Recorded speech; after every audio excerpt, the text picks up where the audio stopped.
Yo, here once again to talk about that Game of Thrones greatness. Excuse the vocals and if there's any slight glare in the background from any lights and whatnot. Yo, the vocals, unfortunately, all deal with sickness and various ailments in our lives. But doesn't matter. The show must go on, and it is going on. They had us waiting this year extra long. But it's paying off. The wait is phenomenally actually paying off for once. You know, let me begin with the pacing, okay? Usually I say the pacing, man. Let me begin with the pacing. Typical Game of Thrones slow pacing. Typical Game of Thrones slow pacing, indeed. Now, unlike in the previous two episodes, which were hitting a lot of points, but I continually asked for more substance. There was substance with each of the points that were hit. There's a wide variety of points that were hit in this show. And add in another point with Jon Snow. We'll get to that momentarily. And this video will actually be shorter than the last one. I know I said that for the last one. There was a lot of points to hit.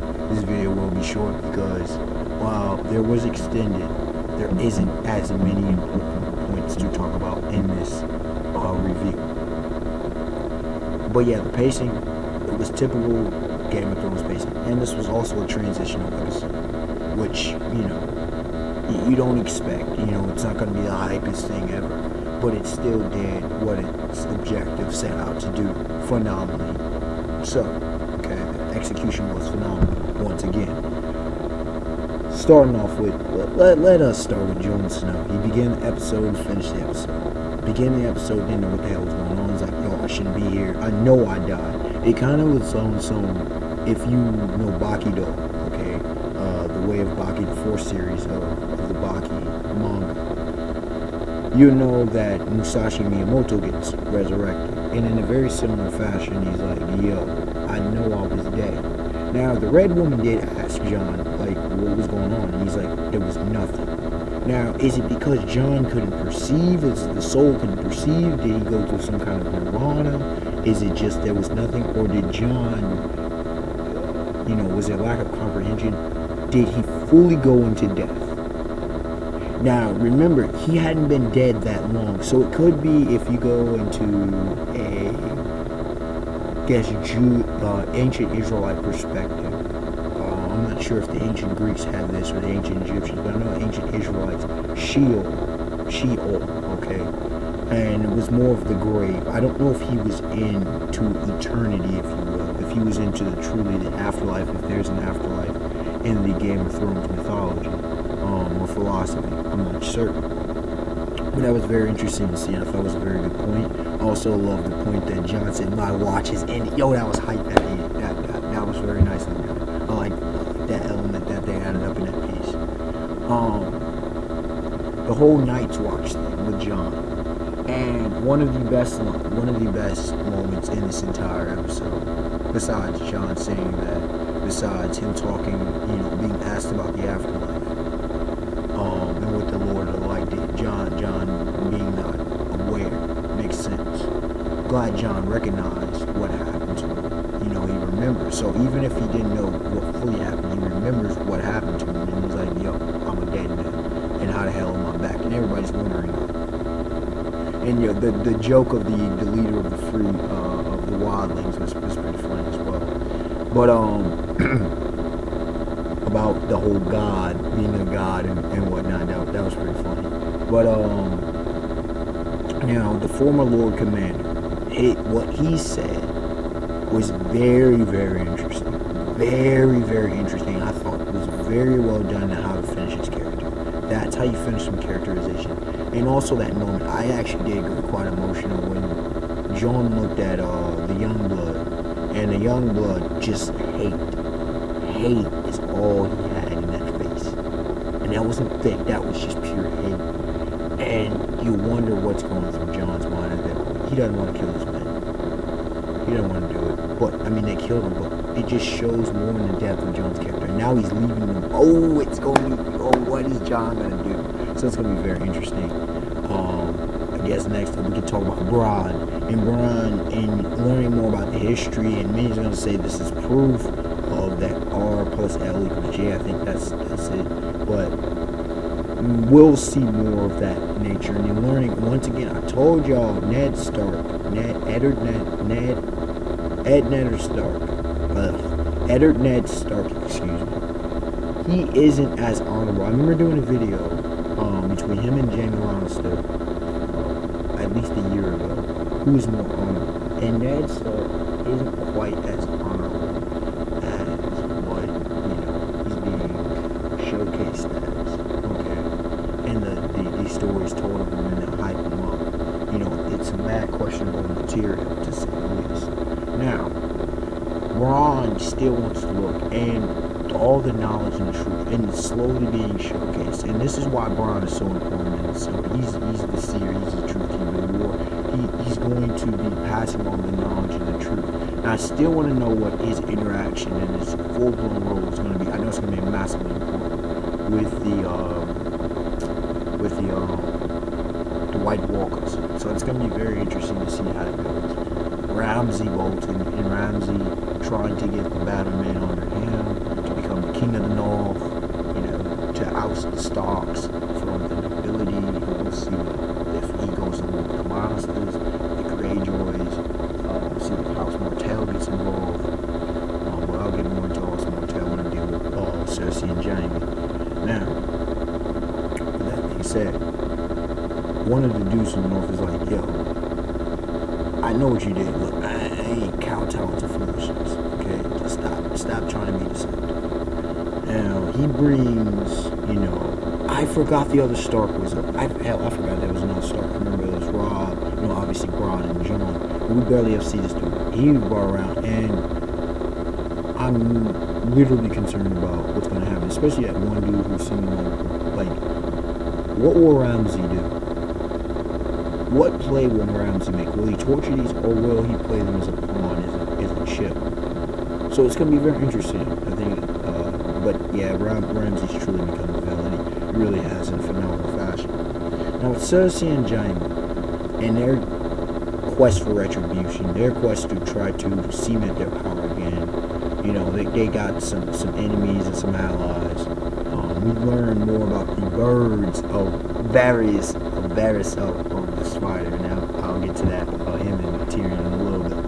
But when you look at it, and the dude who's warned, he's the new, I think, Chief Meister, and he's warned, he's dangerous in this abomination. I told y'all it's gonna be a big play with that. I still don't fully know. I forget who it is, if they even mentioned it.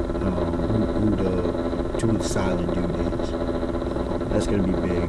They invade the small council, and that, I think something's gonna happen in the small council. It's gonna be interesting, and that whole relationship with the High Septum. This is all kind of interjoined. The Citadel, the High Septum, and the King. It's very interesting, and bringing back what Tywin Lannister said to his grandson, bringing that back, and but this time bringing the gods speaking through. So this is getting more so what I wanted, with more of the philosophical perspectives of the various parts, especially in regards to spiritual philosophy, in the Game of Thrones world, and specifically now Westeros. Okay. So with Cersei and Jaime, House Martell, and then Cersei's like, send out them kids. Okay. I want knowledge. I want to be able to keep track. And of course, Grandma's back. And of course, I'm talking about Grandma of House Tyrell. She's like, yes, that's gonna be very good. She's one of the best characters in this series, definitely. Now, I forgot about Sam Tully, because his subplot, their side story, him and his now wife, is been kind of on the back burner. It's not been of importance. But, he's going back home because she wants to be with him. They called him the father for the first time. So that was very interesting. The whole seasickness. That was a good scene. It's just, reintroducing these characters back in, making them more relevant. He's going to play a big role with knowledge as well. Ron on the other side, him and this, besides just the wall, just the other side of the knowledge game. Now, Varys. I know a lot of folks love this character for the longest time. the scene he was in with the woman who was apparently assisting the Sons of the Harp. Yo, yo, Varys, man, just so well done. Just such character development done in that scene alone. I mean, you could talk an entire video on just that scene alone. Just so well done. And Varys, he's about information. He's not threats. He trying to help. He does what he can. In his own right, he is moral. He's one of the most moral characters in the entire series. Tyrion, the whole games. Tyrion, that scene was mad funny. It was mad funny, but it showed more into each of those characters, which was very well done. I gotta bring this up because we have yet to see Littlefinger in this episode, in this season. Littlefinger's gonna be making some plays, so that's gonna be watch out for Littlefinger.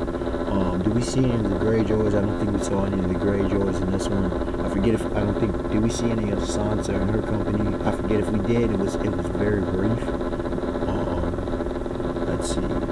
Of course, Arya Stark. Yes, her train. Yo, she coming up. Let's go. That's hype. And I love what they're doing now. She was getting a mess beat out of her, but now she's seemingly running, and she's become nameless. She's becoming. I'm telling you, she's going to probably become the avatar of the many-faced god. And her and her assassin, what all she's going to be. And he's getting her to understand, yo, there was a point. I guess she's going to take out those for the many-faced god. Now, it's that whole thing is just very fascinating. And I can't wait, I could go in so many different directions with that. But it's just going to be best to wait and see what happens with that. But Arya's development is just one of the best. It's truly one of the best in the series. There's a couple other points. We haven't seen the two dudes that were after Daenerys. They'll probably come in either the next episode, episode 4, or episode 5, when she's at the house, pretty much the whole thing of her judgment and the fact that she didn't follow tradition is very interesting. Daenerys doesn't want to be there. She's like, yo, I don't belong here. But it'll be interesting to see how that whole development. And I did notice that this place, right? The horses, it gave me an ancient Greek vibe with the entry, because I thought of Colossus of Rhodes. Okay, it gave me that entry, you could say, of the Wild West with like some kind of ranch deal going there with the horse entrance. Details do matter.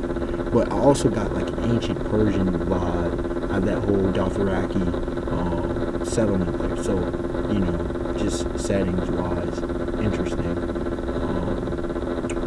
Back to the Sons of the Harp. It's apparent that it's not an internal dispute as we were led to believe, but it's in fact that the external forces are at play over Myrene. I think it's Myrene is the city's name. Am I missing anything? House of Martell, that whole thing there. It's going to be interesting to see how that goes down. What the Lannisters do. It'll be interesting. Again, I keep bringing up about the Iron Bank. We get that a little bit here and there, but they're going to be some big players. There's some big players coming. The Watch was handed over to the dudes. It's going to be very interesting. Now the Wildlings and the Men of the Night's Watch are conjoined after a millennium of fighting. Now they're together. But Ramsay wants to go and attack them. So that another theater over there. House Baratheon, is there any left? Again, the brother Targaryen. There's so many free elements out there that it'll be very interesting to see where all the direction goes. What major characters are going to get off next? Y'all tell me, who do y'all think survive until the end of the Game of Thrones? And who's going to win the Iron Throne? Is there going to be any victor? What's going to happen? What do y'all think next? Unexpected one. Like, comment, subscribe, tell me your thoughts. And overall, got to give this another 9 out of 10. It's another phenomenal episode. It was a transitional episode, so of course that's going to bump it down. Slower pacing, typical slow pacing for Game of Thrones, but it just hit so many points so well executed that it couldn't be anything less than. Alright, y'all, have a beautiful day, beautiful night. Peace. I'm very intrigued to see what progresses in this series. So far, the most intriguing series season early.